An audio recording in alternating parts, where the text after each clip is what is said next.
आज साबुद्दीन है, कल आजम खान होंगे, कल मुख्तार अंसारी होंगे, कल तारिक होंगे, ना जाने।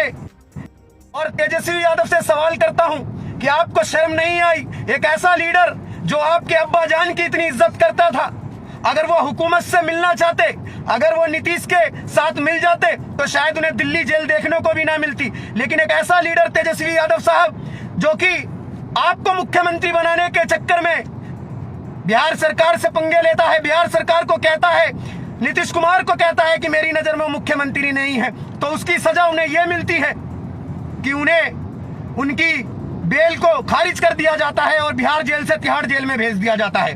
और आज कहां गए प्रशांत भूषण जी? मुझे बताइए प्रशांत भूषण जी, जब उनकी बेल हुई तो आपने उनके लिए बेल के लिए अर्जी लगाई कि उनकी बेल खारिज हो जाए, और आज उनकी मौत के बाद जो ये ड्रामा चल रहा है, जो उनकी मौत का राज नहीं बताया जा रहा, आप क्यों नहीं खड़े? अब अर्जी लगाओ जाकर कोर्ट के अंदर। ये हुकूमत हमें ना समझ ना समझे, दुनिया समझदार है और हर किसी को पता है कि ये क्या खेल खेला गया है, हमारे साथ क्या खेल खेलना चाहती है।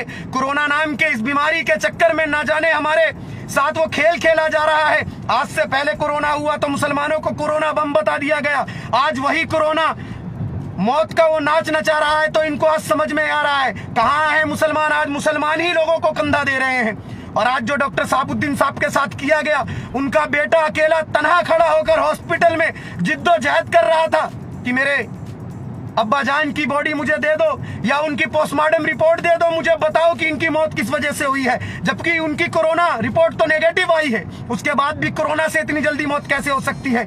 आप तमाम लोगों से मैं ये कह रहा हूं कि आप लोग इस पर सवाल उठाइए। बैरिस्टर सदुद्दीन ओवैसी साहब ने भी ट्वीट करके कहा है कि हम उनके साथ हैं, तो तमाम लोगों से मैं गुजारिश कर रहा हूं कि आप डॉक्टर साबुद्दीन के साहब के साथ खड़े होइए, उनके परिवार के साथ खड़े होइए।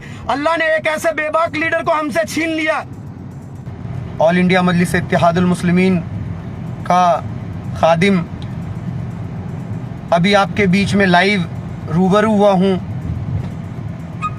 सिर्फ आपको ये बताने के लिए कि अभी मैं दीनदयाल उपाध्याय हॉस्पिटल पहुंचा, लेकिन अभी शहाबुद्दीन साहब की बॉडी को दिल्ली गेट कब्रिस्तान के लिए निकाल दिया गया है और हम लोग भी वहीं निकल रहे हैं। और जो चीज़ हुकूमत कर रही है इस वक्त, जिस जिद्दोजहद के जरिए आज वहाँ पर तमाम लोग, दिल्ली मजलिस की टीम पहुँची और भी बड़े बड़े लीडर पहुँचे, चाहे वो किसी भी पार्टी का पहुँचा, मैं तमाम लोगों का शुक्रिया अदा करना चाहता हूँ कि आप लोग वहाँ पर पहुँचे डॉक्टर शहाबुद्दीन साहब के लिए। लेकिन मुझे ये समझ में नहीं आ रहा कि हुकूमत ये कौन सा खेल खेल रही है हमारे साथ, हुकूमत ये कौन सा खेल खेल रही है। और डॉक्टर शहाबुद्दीन साहब की मौत का राज क्या है? कोरोना से मैंने पहले भी पोस्ट डाली थी कि ये मौत कोरोना से नहीं हो सकती। और सबसे बड़ी बात, अगर कोरोना से मौत हुई है तो आप लोग इतना घबरा के रहो, आप उनकी रिपोर्ट क्यों नहीं सही बता रहे, आप उनके बारे में सही जानकारी क्यों नहीं दे रहे, आप उनकी बॉडी को आपने देखने नहीं दिया, किसी को अंदर घुसने नहीं दिया। चाहे वहां पर अमानतुल्लाह खान गए हो, चाहे इमरान प्रतापगढ़ी पहुंचे, मैं भी पहुंचा, लेकिन मेरे भाई थोड़ा सा लेट था, थोड़ी तबीयत खराब थी, फिर भी मेरे घर से बहुत लंबा रास्ता था, पहुंचने में टाइम लग गया। इसी कारण बॉडी अभी निकल चुकी है। अभी तक ये समझ में नहीं आ रहा है कि इनकी मौत का राज क्या था। और सबसे बड़ी बात कि एक ऐसी शख्सियत जो संसद में जाकर बैठती थी, उनको तिहाड़ जेल में भेजा गया, उन्हें कोई ऐसी फैसिलिटीज नहीं दी। और दीनदयाल उपाध्याय तिहाड़ जेल के बिल्कुल बगल में वो हॉस्पिटल है, मैं भी दिल्ली में रहता हूँ, मुझे जहां तक जानकारी है उस हॉस्पिटल की, तो उस हॉस्पिटल के अंदर ऐसी कोई सुविधा नहीं है जो कि किसी इंसान को बचा सके। आप उन्हें एम्स में भी भर्ती कर सकते थे, आप किसी बड़े हॉस्पिटल में भेज सकते थे, लेकिन तिहाड़ जेल की 5 मिनट की दूरी वाले हॉस्पिटल पर, जहां पर कोई ऐसी सुविधा नहीं है जहां पर की जान बचाई जा सके। और ये मौत एक राज है। मैं नहीं समझता कोरोना से ये मौत हुई होगी कि एकदम से आप खबर आती है साबुद्दीन साहब की कि उन्हें कोरोना हो गया और थोड़ी देर बाद पता चलता है कि उनकी मौत हो गई। आप लोग समझदार हो मेरे भाई, ये सिस्टम जो खेल खेल रही है अक़लियतों के साथ, मुझे समझ में नहीं आ रहा। एक तरफ आज तक का न्यूज एंकर की मौत होती है कोरोना से, जिसका नाम रोहित सरदना था, उसकी मौत होने के बाद ये तमाम लीडर दुख जताते हैं। लेकिन एक संसद में बैठने वाला इंसान, एक मजलूम गरीबों की रहनुमाई करने वाला मुसलमान, उसकी मौत होती है तो किसी मीडिया की आवाज नहीं खुलती। और एक रोहित सरदना की मौत होती है तो उसकी बॉडी भी दी जाती है, उसके लिए सब दुख व्यक्त करते हैं। एक सांसद की मौत हो जाती है, एक सांसद जो कई बार संसद में जाकर बैठकर गरीब और मजलूमों की जिसने रहनुमाई करी, आज उनकी मौत होने के बाद ये लोग, ये हुकूमत, और सबसे बड़ी बात तो मैं आरजेडी और तेजस्वी यादव से सवाल करता हूं कि आपको शर्म नहीं आई? एक ऐसा लीडर जो आपके अब्बा जान की इतनी इज्जत करता था, अगर वो हुकूमत से मिलना चाहते, अगर वो नीतीश के साथ मिल जाते तो शायद उन्हें दिल्ली जेल देखने को भी ना मिलती। लेकिन एक ऐसा लीडर तेजस्वी यादव साहब, जो कि आपको मुख्यमंत्री बनाने के चक्कर में बिहार सरकार से पंगे लेता है, बिहार सरकार को कहता है, नीतीश कुमार को कहता है कि मेरी नजर में वो मुख्यमंत्री नहीं है, तो उसकी सजा उन्हें यह मिलती है कि उन्हें उनकी बेल को खारिज कर दिया जाता है और बिहार जेल से तिहाड़ जेल में भेज दिया जाता है। और आज कहां गए प्रशांत भूषण जी? मुझे बताइए प्रशांत भूषण जी, जब उनकी बेल हुई तो आपने उनके लिए बेल के लिए अर्जी लगाई कि उनकी बेल खारिज हो जाए, और आज उनकी मौत के बाद जो ये ड्रामा चल रहा है, जो उनकी मौत का राज नहीं बताया जा रहा, आप क्यों नहीं खड़े? अब अर्जी लगाओ जाकर कोर्ट के अंदर। ये हुकूमत हमें ना समझ ना समझे, दुनिया समझदार है और हर किसी को पता है कि ये क्या खेल खेला गया है। आज साबुद्दीन है, कल आजम खान होंगे, कल मुख्तार अंसारी होंगे, कल तारिक होंगे, ना जाने हमारे साथ क्या खेल खेलना चाहती है।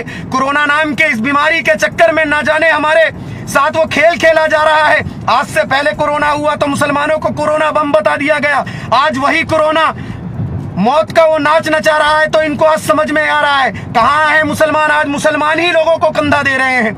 और आज जो डॉक्टर साबुद्दीन साहब के साथ किया गया, उनका बेटा अकेला तन्हा खड़ा होकर हॉस्पिटल में जिद्दोजहद कर रहा था कि मेरे अब्बा जान की बॉडी मुझे दे दो या उनकी पोस्टमार्टम रिपोर्ट दे दो, मुझे बताओ कि इनकी मौत किस वजह से हुई है, जबकि उनकी कोरोना रिपोर्ट तो नेगेटिव आई है। उसके बाद भी कोरोना से इतनी जल्दी मौत कैसे हो सकती है? आप तमाम लोगों से मैं ये कह रहा हूं कि आप लोग इस पर सवाल उठाइए, हुकूमत से कहिए, और खासकर बिहार के लोगों से कह रहा हूं, सिवान के लोगों से कह रहा हूं कि सिवान के लोगों सुनो, आपको डॉक्टर साबुद्दीन साहब के परिवार के साथ खड़ा होना होगा, क्योंकि ये जो खेल उन्होंने खेला है, हुकूमत ने जो खेल खेला है उनके साथ, उसकी लड़ाई उनके परिवार के साथ आपको लड़नी होगी। और तेजस्वी यादव से सवाल करना होगा कि आपकी पार्टी के लिए उन्होंने इतना किया, इतनी कुर्बानियां दी कि यहां तक कि वो नीतीश सरकार के खिलाफ चले गए और उन्हें फिर से जेल देखनी पड़ी। और जेल क्या, बिहार जेल छोड़ो, दिल्ली जेल, जो तिहाड़ जेल, जो हिंदुस्तान की सबसे बड़ी जेल मानी जाती है, वहां पर भेज दिया गया और उन्हें ऐसी कोई सुविधा नहीं दी गई जिस कारण की उनकी जान बच सके।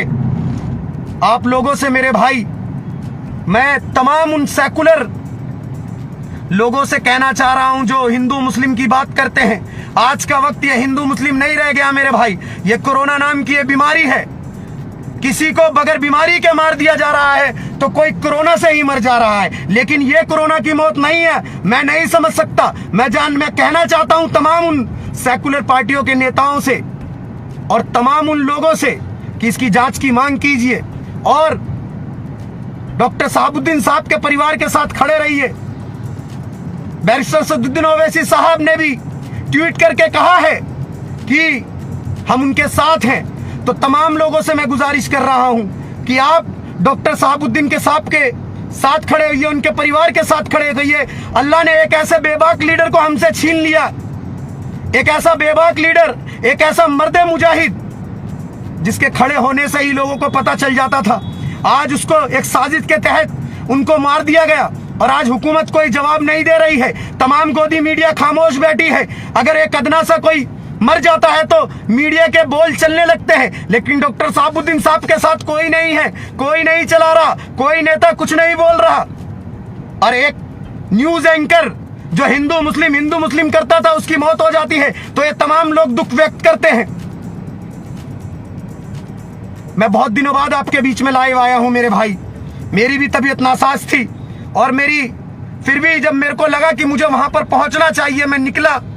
लेकिन हॉस्पिटल वालों ने बॉडी दे दी थी और उनकी बॉडी को दिल्ली गेट ले जा रहा है। सबसे पहले तो मैं आप तमाम लोगों से यही गुजारिश करूंगा कि आप दुआ करिए कि अल्लाह ताला उनको जन्नतुल फिरदौस में आला से आला मुकाम अता फरमाए। और अल्लाह जिसने ये साजिश रची है, हमारे मर्द मुजाहिद की मौत की साजिश जिसने रची है, अल्लाह उसका खात्मा कर दे, उसे जहन्नुम दे दे। न जाने, मैं अपने अल्फाज में नहीं बोल सकता कि मुझे इस बात की इतनी तकलीफ है कि एक ऐसा लीडर, जब हुकूमत को यह दिख चुका था कि एक ऐसा लीडर हमारे बीच में है जो हमारी रहनुमाई कर सकता है, आज नहीं कल नहीं कभी तो, लेकिन उसको एक साजिश के तहत मार दिया जाता है। तो दोस्तों और मेरे भाइयों, मेरे बड़ों और मेरे बुजुर्गों, आप लोगों से यही मैं गुजारिश कर रहा हूं कि डॉक्टर शहाबुद्दीन साहब के परिवार के साथ खड़े रहिए, उनकी मौत की साजिश की जांच की मांग कीजिए और हुकूमत से कहिए कि हम नादान नहीं हैं, हम सब समझ रहे हैं, हमारे हालात समझो और हमारी बात को समझो। ये वक्त ये बात करने का नहीं है।